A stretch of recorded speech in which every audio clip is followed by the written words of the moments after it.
Everyone, खमागणी and welcome to the world of story. फिर से मैं आप लोगों के सामने एक और नया रियल सुपरनेचुरल एक्सपीरियंस लेकर। ये जो पैरानॉर्मल वर्ल्ड है उसके अंदर अलग अलग तरह की ताकतें रहती हैं।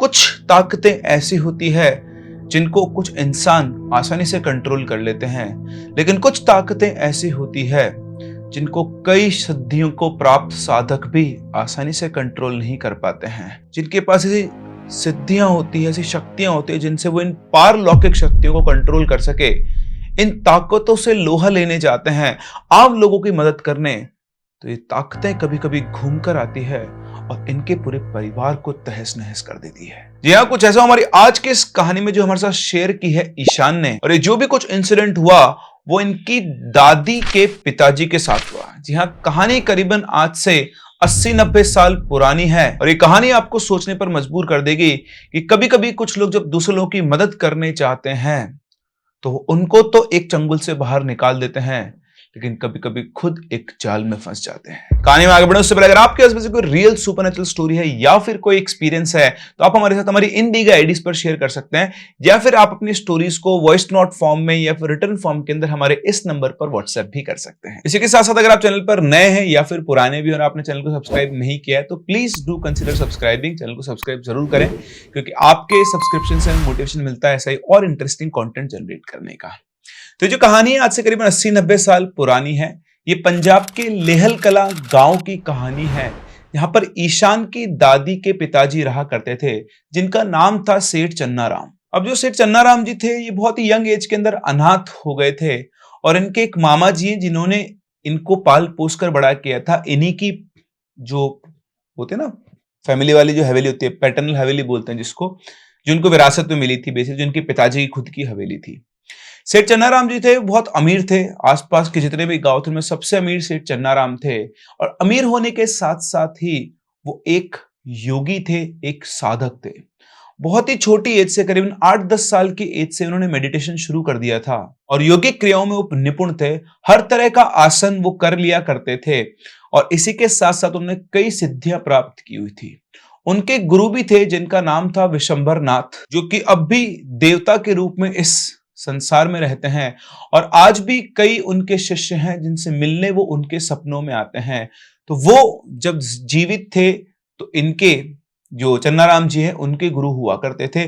उन्हीं से उन्होंने दीक्षा ली थी और उन्हीं के सानिध्य में रहकर उन्होंने इस तरह की यौगिक सिद्धियां भी प्राप्त की थी। जिस टाइम की बात है उस टाइम पर श्री गुरु विशंबर नाथ जी भी करीबन 70 साल की उम्र के थे।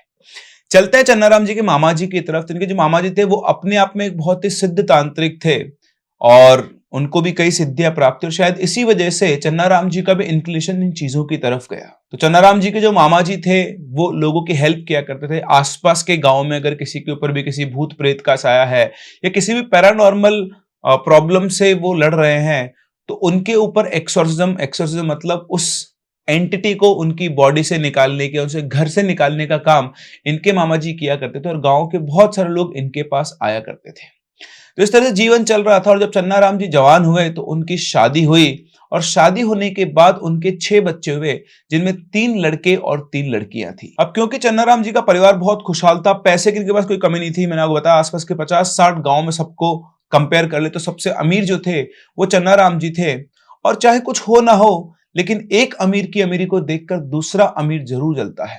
तो आसपास के गांव में जो दूसरे लोग थे जो इटसेल्फ अच्छे घर से थे, जो अमीर थे, वो इनकी जो ग्रोथ थी उससे जला करते थे और कहीं ना कहीं वो उनको नीचा दिखाने की या फिर नीचे लाने की कोशिश किया करते थे। तो ऐसे एक दिन की बात है, इनके जो गुरुजी थे विशंबर नाथ जी, वो इनके घर पे, इनकी हवेली पर आए और आकर इनसे बोलते हैं कि मैंने तुझे कितनी बार समझा दिया है कि जो तेरा मामा है ये तेरा पुराने जन्म का दुश्मन है और कोई ना कोई एक दिन ये तुझे धोखा जरूर देगा और तू अपनी और अपनी फैमिली की जान को खतरे में डाल के बैठा है।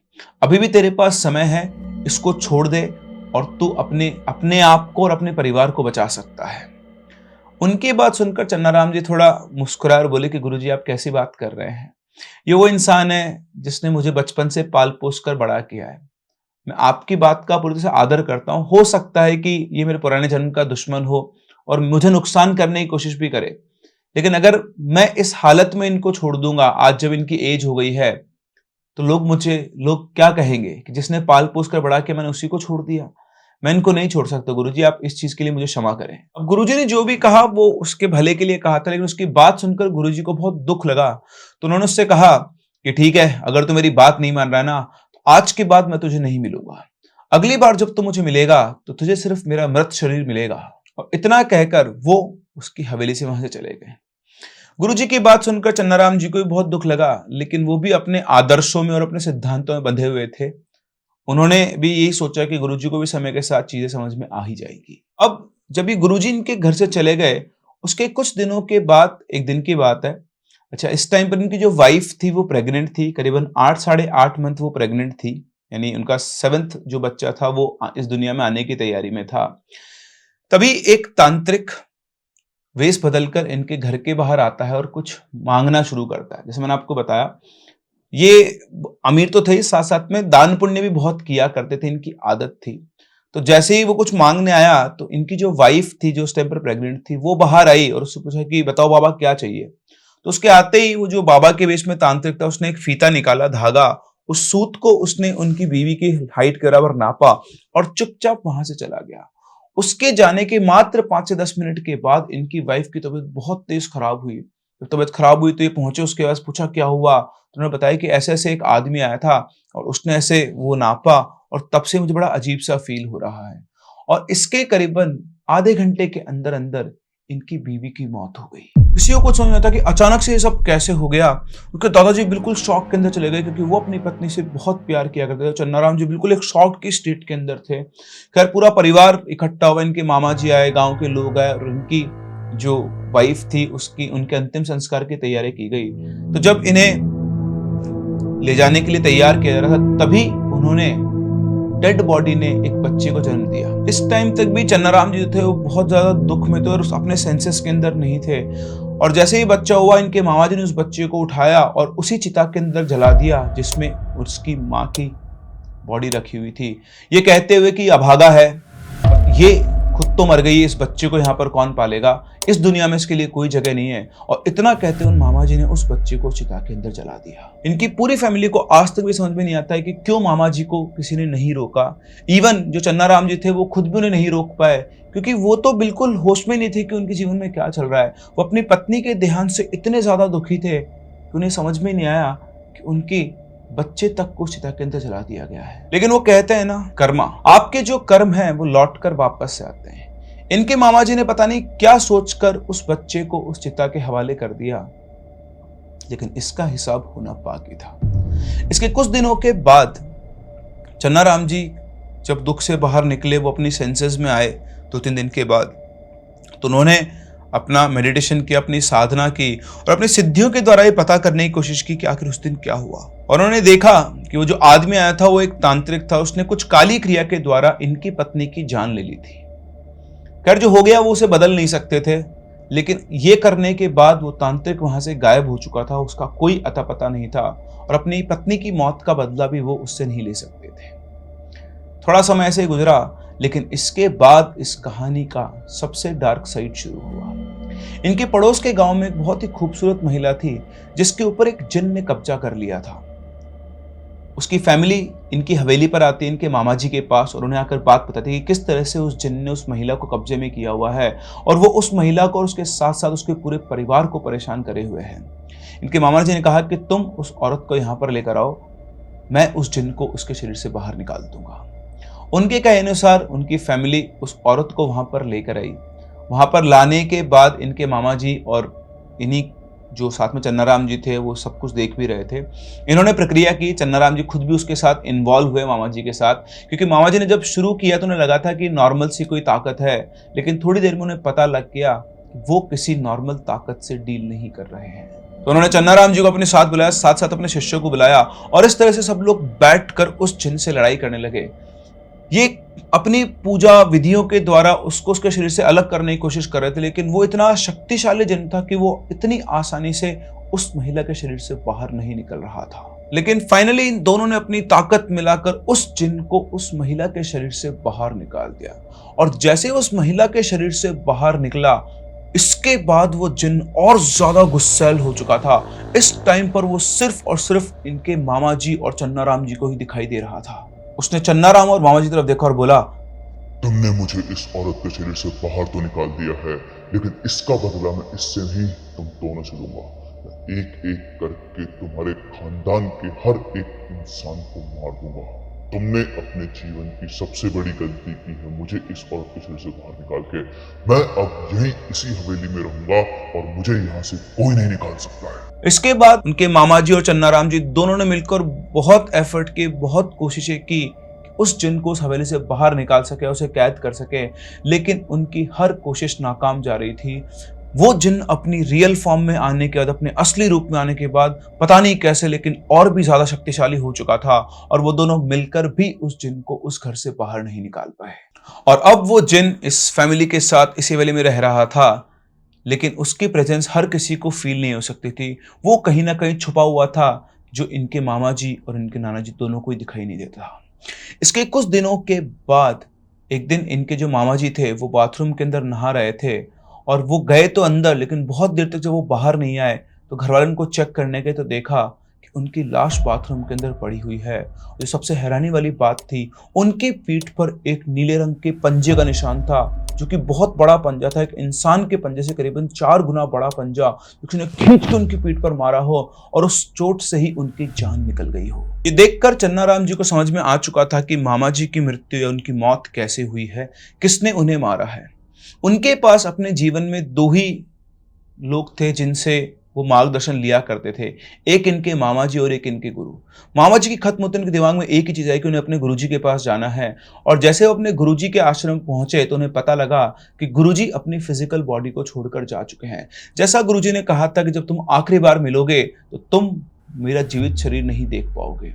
अब चन्नाराम जी अकेले पड़ गए थे और उन्हें समझ में नहीं आ रहा था कि उन्हें क्या करना है। उनके जीवन में एक ऐसा दुर्गम मोड़ आ चुका था जिसके आगे का रास्ता उन्हें पता नहीं था। उनके गुरुजी ने उनसे कहा था कि ये तेरा मामा तेरे परिवार के विनाश का कारण बनेगा, और अब उसे ऐसा लग रहा था कि जो गुरुजी ने कहा था वो बिल्कुल सच है। इसके बाद नाना जी वापस से अपने घर पर लौटे और वहां बैठकर उन्होंने अपनी इंटेंस पूजा और मेडिटेशन शुरू किया, लेकिन शायद अब तक बहुत देर हो चुकी थी। इस इंसिडेंट के कुछ दिनों के बाद ही, मात्र 5 से 7 दिन के बाद ही, चन्नाराम जी का जो सबसे बड़ा बेटा था उसे उस जिन ने मार दिया। उसकी पीठ पर भी वैसा का वैसा ही हथेली का निशान था और उसे उसने छत के ऊपर जैसे कपड़े टांगते ना रस्सी के ऊपर, बिल्कुल ऐसे ही उसकी लाश को टांग दिया था जैसे हम गीले कपड़ों को सुखाते हैं। जब पता चला कि 5 से 7 दिन ही घर के अंदर दूसरी मौत हो चुकी, कोहराम मच गया। चन्नाराम जी बुरी तरह से टूट चुके थे। घर में किसी को समझ नहीं आ रहा था कि क्या चल रहा है, लेकिन चन्नाराम जी को हर एक चीज पता थी कि यहाँ पर क्या चल रहा है। वो अपनी हर विद्या, हर शक्ति को काम में ले रहे थे, लेकिन फिर भी वो उस पावरफुल जिन का सामना नहीं कर पा रहे थे। अपने सबसे बड़े बेटे की लाश देखकर उन्होंने अपना दिमागी संतुलन खो दिया और वो बुरी तरह से बीमार हो गए। जैसे तैसे उसका अंतिम संस्कार किया गया और उस रात जब चन्नाराम जी अपने पलंग पर रेस्ट कर रहे थे, नींदों में थे, तो वो जिन उनके सपनों में आता है। वो आकर उनकी छाती के ऊपर बैठ जाता है और उनके गला दबाते हुए कहता है, मैंने तुमसे मना किया था ना कि मेरे काम के बीच में मत आओ। उस औरत के शरीर से मुझे अलग मत करो। अगर तुम मेरी बात उस दिन मान लेते तो तुम्हारे जीवन में सब नहीं आता। चिंता मत करो, मैं तुम्हें नहीं मारूंगा, तुम्हें मैं जिंदा रखूंगा ताकि तुम ये सब देख सको कि कैसे एक एक करके तुम्हारे परिवार को मैं खत्म कर दूं। और उसके बाद उनकी आंख खुली। वो बुरी तरह से घबरा गए थे। ये था तो सपना, लेकिन वो जानते थे कि ये सिर्फ एक सपना नहीं है। उन्हें अपने पूरे परिवार की बहुत चिंता थी और वो कोई रास्ता ढूंढने में लगे हुए थे, लेकिन उन्हें कुछ भी नजर नहीं आ रहा था। इस इंसिडेंट के करीबन 10 दिन के बाद उनका जो दूसरे नंबर का बेटा था, वो करीबन शाम को 7:30-8 बजे के आसपास किसी काम को खत्म करके अपने घर पे वापस आ रहा था। गांव में आप समझते हैं कि अंधेरा हो जाता है, वैसे सर्दियों के टाइम था तो अंधेरा हो गया था और सड़क बिल्कुल खाली पड़ी हुई थी। वो रास्ते पर चले जा रहा था कि तभी उसे किसी के बहुत ही अजीब तरीके से हंसने की आवाज आती है। वो आवाज सुनते ही उसकी आत्मा सिहर जाती है। वो चारों तरफ देखता है लेकिन उसे कुछ दिखाई नहीं देता है, लेकिन अब भी वो आवाज उसके कानों में गूंज रही थी।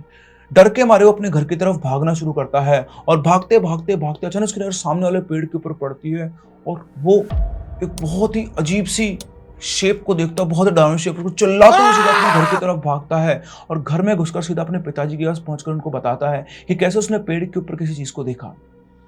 चन्नाराम जी समझ गए थे कि आज उस जिन ने अपना रूप इस बेटे को भी दिखा दिया है और उसकी जान भी खतरे में है। उन्होंने उसे समझाया कि बेटा शांत रह और एक बात का ध्यान रख, घर के अंदर अंधेरा होने से पहले आ जाया कर, अंधेरे में अकेला मत जाया कर। हमारे घर पे संकट चल रहा है, तुझे पता है कि तेरे बड़े भाई की और तेरे मामा की मृत्यु हो चुकी है। मैं तुम्हें बहुत कुछ तो नहीं बता सकता, लेकिन तुम्हें सावधान रहना होगा। इसके बाद थोड़ी बहुत पूजा करते हैं। वो खुद भी बीमार थे, उनके पास इतनी एनर्जी नहीं थी। उस बच्चे के ऊपर हाथ फेरते हैं, उससे बोलते हैं बेटा तो खाना खा के आराम से हो जा, कुछ भी नहीं है। अपने पिताजी के कहे अनुसार वो लड़का जाकर खाना वाना खा पीकर अपने कमरे में सो जाता है, लेकिन अगली सुबह वो भी नहीं देख पाता।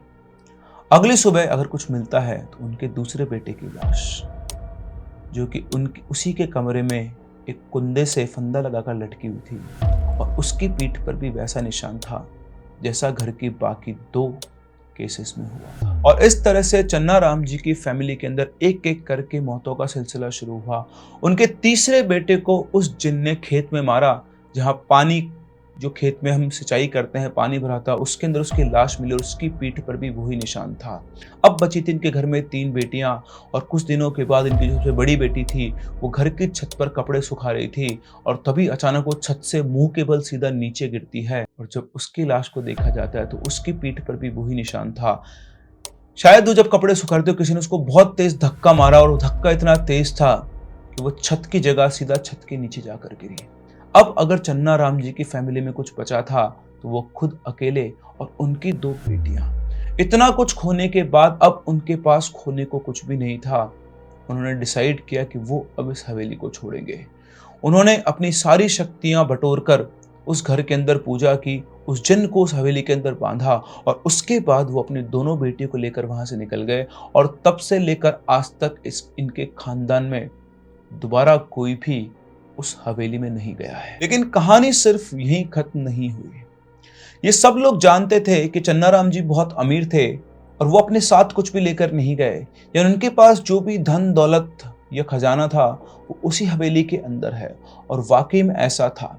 ये सारी पूजा करने से पहले चन्ना राम जी ने उस हवेली के अंदर करीबन 4 मन सोना, अब मन क्या होता है, एक मन में 40 किलो होता है, तो करीबन 160 किलो सोना और उसके जवाहरात वगैरह उसी हवेली के अंदर कहीं पर गाड़ दिए थे। ये बात इनकी फैमिली को पता है, लेकिन चन्ना राम जी ने ये बात किसी को भी नहीं बताई। मतलब कि वो कहां पर है, वो आज भी एक सीक्रेट, एक राज, एक रहस्य है कि उस हवेली के अंदर इतना सोना कहां गड़ा हुआ है।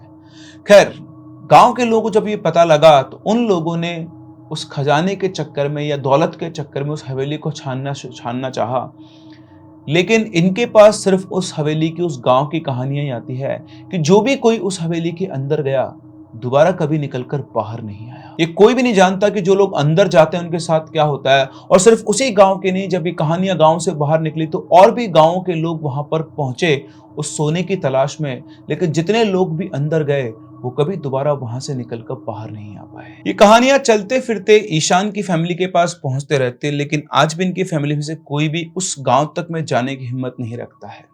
कुछ दिनों पहले उस गांव का ही एक लड़का ईशान को अपने कॉमन फ्रेंड के थ्रू मिला। ईशान ने उससे पूछा उस हवेली के बारे में, तो उसने बोला यार मुझे तो ऐसे किसी हवेली के बारे में पता नहीं, मैं घर जाके पूछूंगा। इन दोनों ने आपस में अपने नंबर एक्सचेंज किए और अगले दिन ही उस लड़के का ईशान के पास कॉल आया।